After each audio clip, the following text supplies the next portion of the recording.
এমন সরকার গঠন করব, আপনারা ঐক্যবদ্ধ থাকেন, আমরা থাকবো মাঠে আপনাদের সাথে। যা ভুল হয়েছে ভুলে যান।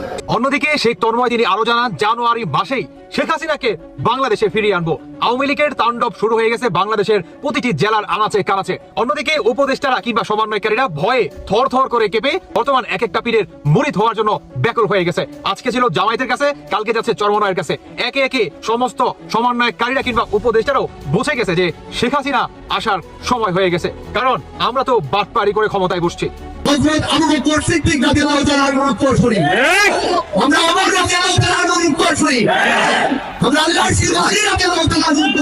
অন্যদিকে শেখ তন্ময় তিনি আরো জানান, শেখ হাসিনাকেই আস্থা এবং শেখ হাসিনাকেই এই জানুয়ারি মাসেই দেশে ফেরাবো। কেন বললেন এই জানুয়ারি মাসেই শেখ হাসিনাকে শেখ তন্ময় দেশে ফেরাবে?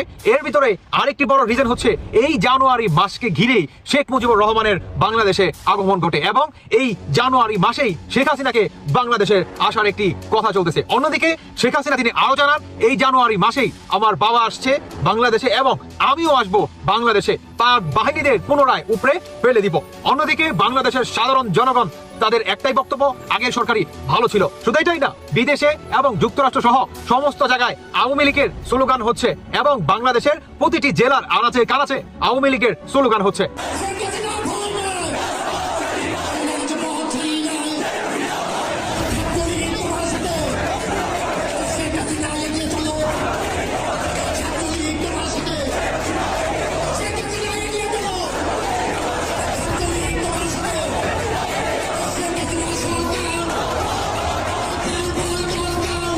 মাননীয় প্রধানমন্ত্রী জননেত্রী শেখ হাসিনাকে জোরপূর্বক দেশ থেকে বাধ্য করা হয়েছে। যুক্তরাজ্য আওয়ামী লীগ, বাংলাদেশ এবং বহির্বিশ্বের আওয়ামী লীগকে সাথে নিয়ে আমরা মাননীয় প্রধানমন্ত্রীকে ইনশাআল্লাহ অচিরেই বাংলাদেশে ফিরিয়ে আনবো। আমরা মাননীয় প্রধানমন্ত্রী সরকারের সময়ে যে গুপ্ত হত্যাগুলো অনেক এজেন্টরা করে আওয়ামী লীগের উপর দোষ চাপিয়েছে, আমরাও তার বিচার চাই। শুধু এটাই না, বাংলাদেশের বর্তমান সাধারণ জনগণ থেকে শুরু করে নিচ স্তরের থেকে শুরু করে হাই লেভেলের কিংবা হাই সোসাইটির মানুষজনও কথা বলতে শুরু করেছে যে আগের সরকারই ভালো ছিল। ডক্টর ইউনূস হচ্ছে ব্যর্থ সরকার এবং তাদের অতীত ট্যাংরা কিংবা অতীত বইরা এই সরকার দিয়ে কখনো দেশ পরিচালনা করা যাবে না। অন্যদিকে সাধারণ মানুষের বক্তব্য, আগের সরকারকে ফিরিয়ে দেন, আগের সরকারই ভালো ছিল। আসুন তাহলে সাধারণ জনগণের একটা বক্তব্য শুনে আসে। বর্তমান যে সরকার আছে উনি সর্বোচ্চ ব্যর্থ একটা সরকার।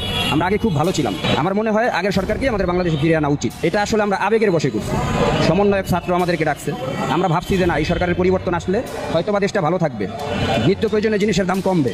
আসলে এরকম কিছুই হয়নি বাংলাদেশে, এখন আরো জিনিসের দাম ঊর্ধ্বমুখী। আসলে আমরা এটা বুঝতে পারি নাই। সমন্বয়কদের নেতৃত্বে বাংলাদেশে আন্দোলন হয়েছে, কয়জন সমন্বয়ক একটা ইটের আঘাত খাইছে, সাধারণ ছাত্র মারা গেছে, গুলিবিদ্ধ হয়েছে, চোখ গেছে, হাত গেছে, পাও গেছে, তাদের চিকিৎসাটা হইতেছে না। দেখেন তারাও কিন্তু এই যে দাঁড়ে দাঁড়ে ঘুরতেছে, সমন্বয়কদের দেখাও পাচ্ছে না। এখন যারা মূল নেতৃত্বে ছিল তারা কিন্তু ফুলে ফেসে কলা, মানে আঙ্গুল ফুলে কলা গাছ, তারা খুব ভালো আছে। কেউ উপদেষ্টা, কেউ বড় সমন্বয়ক, বিশাল টাকার মালিক, কিন্তু যেই লোকগুলা পা হারাইছে, চোখ হারাইছে, তাদের কোনো খবর নাই। তাদের খবর তারা কেউ রাখে না। চিকিৎসাটা হচ্ছে না টাকার অভাবে। আগে যে সরকারটা ছিল, আইনের যে শাসনটা ছিল বাংলাদেশে, আপনি দেখেন আইনের শাসন বাংলাদেশে আছে, হত্যা, রাহাজানি, ছিনতাই, মানে চাঁদাবাজি, পুরো বাংলাদেশটা ভরে গেছে। শুনলেন তো সাধারণ মানুষের বক্তব্য, সাধারণ মানুষ কি বলতেছে। এটা তো আর ভাই আমরা শিখাই দেন বা আমি তো আর এটাকে মানে বানায় বলি নাই নাকি, যে সাধারণ মানুষও আগে সরকারকে যাচ্ছে। শেখ তন্ময় থেকে শুরু করে বাংলাদেশের বিভিন্ন ডিস্ট্রিক্টের এমপি মন্ত্রীরা সবাই কি আস্তে আস্তে একে একে কথা বলতে শুরু করেছে এবং বাংলাদেশের বর্তমান পাঁচটা জেলায় কি আওয়ামী লীগের তাণ্ডব শুরু হয়ে গেছে। আপনার গোপালগঞ্জ তো শুরু থেকেই ছিল, কিন্তু গোপালগঞ্জ বাদেও আওয়ামী লীগের আরো 5টা জেলায় আওয়ামী লীগের তাণ্ডব শুরু হয়ে গেছে। কারণ শেখ হাসিনার একটা বক্তব্য কি, যে এখন থেকে আমাদের শক্ত হাতে এদেরকে প্রতিরোধ করতে হবে। অন্যদিকে আওয়ামী লীগের যারা নাকি সাধারণ জনগণ আছে এবং ছাত্রলীগ থেকে শুরু করে সবাই কি আগের রূপে ফিরে আসতেছে এবং ডক্টর ইউনূস সহ কিংবা উপদেষ্টা বা সমন্বয়কারীরা এরাও বর্তমান পালানোর চেষ্টা চালাচ্ছে। আপনি যদি দেখেন, আসিফ নজরুল তার বেবি বাচ্চা এবং তার পরিবারকে কিন্তু অলরেডি বিদেশে কিন্তু পাঠিয়ে দিচ্ছে। শুধু বাকি আছে মাত্র এই আসিফ নজরুল। ইনশাআল্লাহ এই আসিফ নজরুল পালিয়ে যাবে এবং সমন্বয়কারী কিংবা উপদেষ্টারা এরাও পালিয়ে যাবে, কিন্তু এদেরকে পালাতে দেওয়া যাবে না। এদের বিচার এই বাংলার মাটিতেই হতে হবে। দল হিসাবে বিএনপির সামনে যে 5টা মহাবিপদ, অর্থাৎ এই 5টা বিপদ যদি বিএনপি কাটিয়ে উঠতে না পারে, তাহলে বিএনপির অবস্থা কিছুটা হলেও কিন্তু খারাপ হতে পারে। তার মধ্যে বিএনপির জন্য 1 নাম্বার যে বিপদটা অপেক্ষা করছে সেটা হচ্ছে বিএনপির দলীয় কোন্দল বেড়েই চলেছে। এইটা বিএনপি এখনো পর্যন্ত কিন্তু শক্ত হাতে দমন করছে না, বা দলীয় কোন্দলের ব্যাপারে তাদের কিন্তু কোনো পদক্ষেপ এখনো কিন্তু চোখে পড়েনি। তো এখন এই দলীয় কোন্দল যদি বাড়তেই থাকে, তাহলে বিএনপির যে শক্তি, এই শক্তিটা দেখবেন ক্রমান্বয়ে দুর্বল হতে থাকবে। কারণ একটা কথা আছে না যে 10-এর লাঠি 1-এর বোঝা। তো একটা জায়গায় মনে করেন যে 5টা ভাই, তো 5টা ভাই যদি 5টা লাঠি নিয়ে সামনে দাঁড়ায়, তো সেখানে কিন্তু কারো যাওয়ার সাহস নেই বা তাদের সঙ্গে পারার সাহস কিন্তু কারো নেই।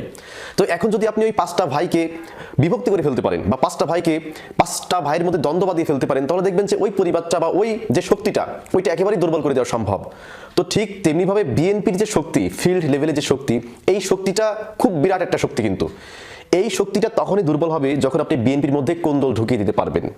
তো বিএনপি যারা সেন্ট্রাল পর্যায়ে নেতা আছে, এই বিষয়টা আমার মনে হয় ভাবা উচিত যে এই দলীয় কোন্দলটা কেন বাড়ছে। কারণ এই দলীয় কোন্দলটা যত বাড়তে থাকবে, দল হিসাবে বিএনপি ততটাই কিন্তু দুর্বল অবস্থানে চলে যাবে। এরপর দল হিসাবে বিএনপির সামনে 2 নম্বর যে বিপদটা অপেক্ষা করছে সেটা হচ্ছে ভারতের থাবা এখন বিএনপির দিকে। এই থাবাটা প্রোটেকশন করার জন্য বিএনপির কিন্তু পর্যাপ্ত পরিমাণ শক্তি দরকার। কারণ একটা বিষয়ে সবাই জানে যে বিএনপি শুরু থেকেই তারা কখনো ভারতের কিন্তু তাবেদারি করে না। ভারতের আগ্রাসনের বিরুদ্ধে বিএনপি সবসময় কিন্তু সোচ্চার থাকে এবং ভারতের সাথে সম্পর্ক থাকে, কিন্তু ওইভাবে না বা নিজেকে বিকিয়ে দিয়ে দেশটাকে ভারতের কাছে দিয়ে এরপরে কূটনৈতিক সম্পর্ক, এই সম্পর্ক কিন্তু বিএনপি কখনো করেনি। তো সুতরাং ভারত খুব ভালো করে জানে যে বিএনপিকে হ্যান্ডেল করা বা বিএনপিকে বশ করা ভারতের পক্ষে সম্ভব না। আপনারা রিসেন্টলি রুহুল কবির রিজভির যে বক্তব্যগুলো দেখেছেন, প্রত্যেকটা বক্তব্য কিন্তু ভারতের এগেইনস্টে, এবং ভারত কিন্তু এই বক্তব্যগুলো কোট করে রাখে যে বিএনপির যে সেন্ট্রাল পর্যায়ে যে বক্তব্যগুলো দিচ্ছে এটি কিন্তু বিএনপির নিজস্ব দলীয় একটা বক্তব্য। তো সুতরাং ভারত সবসময় চাইবে বিএনপিকে দুর্বল করে দেওয়ার জন্য। এখন দেখবেন যে পরবর্তী থাবা, ভারতের যে কালো থাবা, এটা বিএনপির দিকে ধেয়ে আসবে। তো সুতরাং ভারতের এই থাবা থেকে বিএনপি পুরো দলটাকে প্রোটেকশন দেওয়ার জন্য যা যা করা দরকার, এইটা বিএনপির যারা সেন্ট্রাল পর্যায়ে যারা নেতাকর্মী আছে কিংবা নীতি নির্ধারক আছে, এই বিষয়টা তাদের অত্যন্ত ভাবা জরুরি। কারণ ভারতকে হেলাফেলা করা অতটা কিন্তু সহজ না। বাংলাদেশ কিন্তু ভারতের পেটের মধ্যে। তো ভারত যদি ষড়যন্ত্র করে, এই ষড়যন্ত্র মোকাবেলা করার যে সক্ষমতা, এই সক্ষমতা কিন্তু বিএনপি অর্জন করতে হবে। আর ভারতকে মোকাবেলা করার জন্য একটাই পথ, সেটা হচ্ছে জনগণের সমর্থন আদায়। আজকে দেখেন বিএনপির অনেক মানুষ বা বিএনপির কিছু নেতা, পাতি নেতা বিএনপির নাম ভাঙিয়ে বিভিন্ন জায়গায় এই যে চাঁদাবাজি বলেন, গুন্ডামি বলেন, মাস্তানি বলেন, জনমন আতঙ্ক তৈরি বলেন, এইটা করার ফলে কিন্তু তারা জনবিচ্ছিন্ন হয়ে পড়ছে। আর যখন তারা জনবিচ্ছিন্ন হয়ে পড়বে না, ওই দিক থেকে কিন্তু ভারত আসেই। তো সুতরাং এটা বিএনপি সেন্ট্রাল পর্যায়ে ভাবা উচিত যে ভারতের সাথে লড়তে হলে অবশ্যই জনগণের সম্পৃক্ত থাকা লাগবে। জনগণের প্রতি অবিচার করে, জনগণের প্রতি জুলুম করে, অন্যায় করে, মস্তানি করে, গায়ে জোর দেখিয়ে, ক্ষমতার বড়াই দেখিয়ে ভারতের সাথে পারা যাবে না। তো সুতরাং ভারতকে ঠেকাতে হলে পারে জনগণ লাগবে। তো এইটা বিএনপি যত তাড়াতাড়ি বুঝবে, এটা বিএনপির জন্যই কিন্তু ভালো।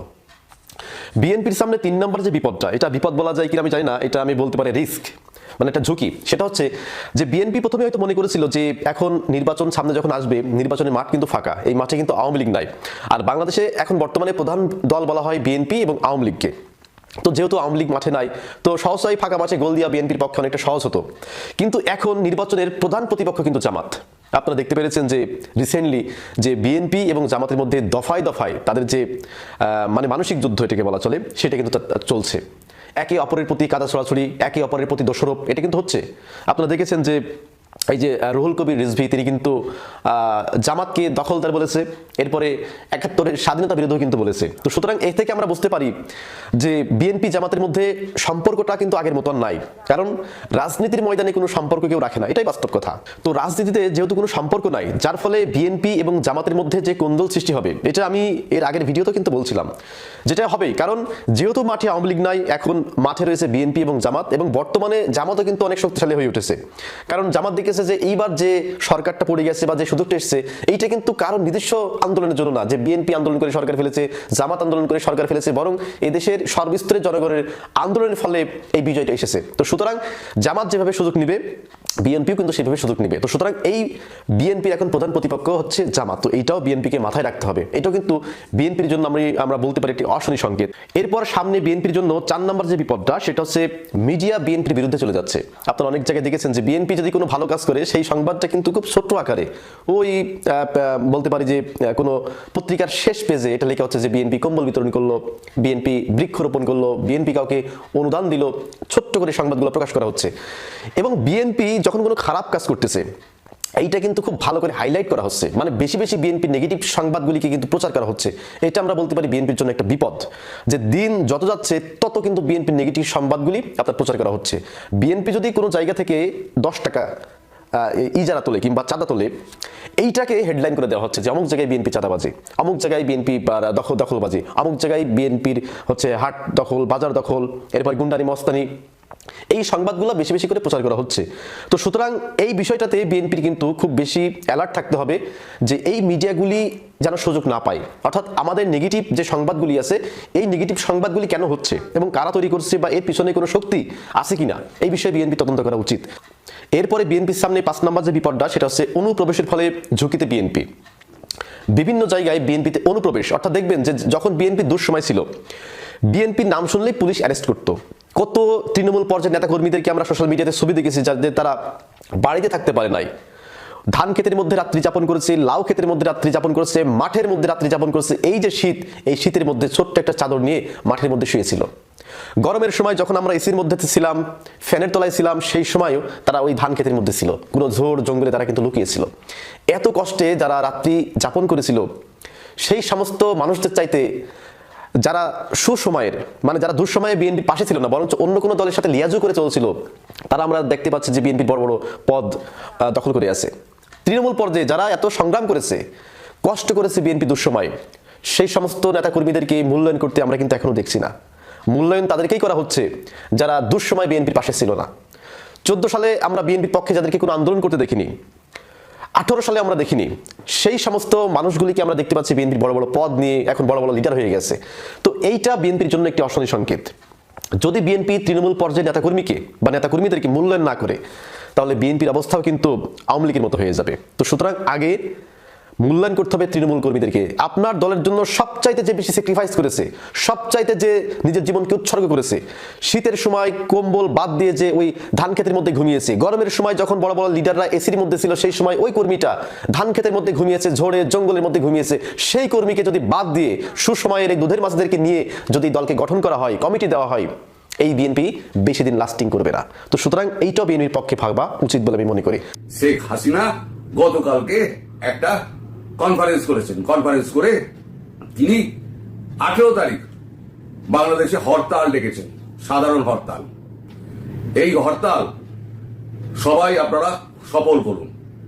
এক নষ্ট ব্রাহ্মণের এতে মানে উস্কানিতে আপনাদের দেশটা বরবাদ হয়েছে, তাদেরকে সমুচিত জবাব দেওয়ার জন্য আপনারা এই হরতালকে সফল করুন। কোনো হিংস্রতা নয়, কোনো সরকারি সম্পত্তিতে হাত দেবেন না, কোনো পুলিশের গায়ে হাত দেবেন না, কোনো সেনাবাহিনীর গায়ে হাত দেবেন না, সাধারণ মানুষকে কোনো হেনস্থা করবেন না।